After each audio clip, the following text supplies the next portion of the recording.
Well, I think the question is a very good question. Why is life so hard?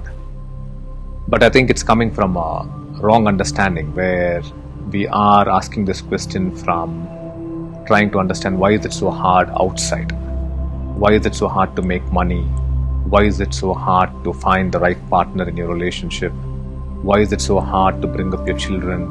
Why is it so hard to go to job every day and do your work?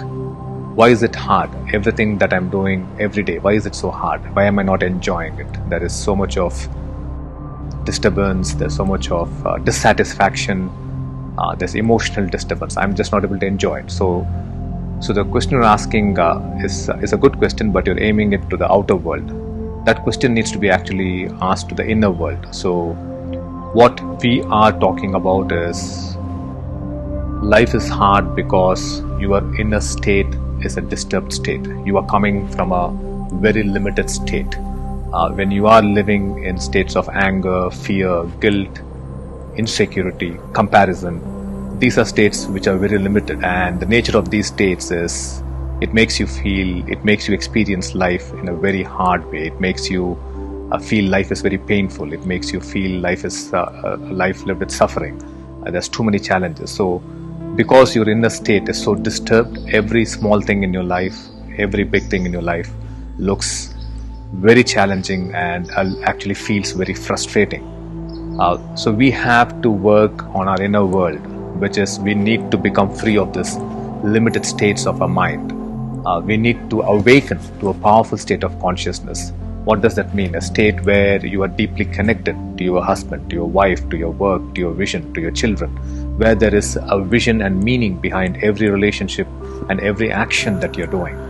If that has to come about, then you have to work on your inner world. You have to work on the inner conflict, the inner disturbance that you're constantly living in day to day. So if we can awaken to this powerful state of consciousness, then life will become effortless. Your relationship with your wife will become effortless. Your relationship with your husband will become effortless. Your day-to-day work will become effortless. You pursuing your career, your business, everything will become effortless, because now within you, you are this seamless, effortless, flowing human being who is living in a very beautiful state, a state of connection, a state of purpose, and a state of love.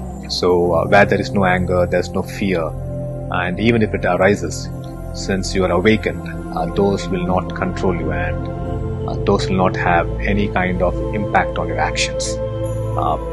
So I think the most important thing is to look into our inner world and to live from a state which is not driven by fear or anger, fear of trying to create wealth so that you can look good to somebody else, fear of not losing what you have so that you can continue to look good to somebody else, or you can continue to have the pleasures of life. So when you are living in such a state, your life is going to be very hard. Your life is going to be very difficult.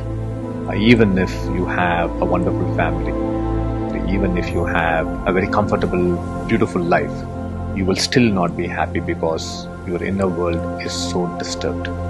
So that disturbance needs to cease, which means you need to awaken to a very powerful state, a state of a deep sense of connection and love. And that awakening happens in your consciousness. Once you awaken to this state of consciousness, you actually move from being limited to limitless. You are now connected to this powerful force of nature, which has become part of you, and you have become part of it. And there's magic in your life. There's a happening in your life. Every effort, every action that you're putting in will come alive because there is magic and effort that's being emanated by your consciousness. So it's very important that we learn to live in this powerful state. Then life will be seamless and life will be effortless.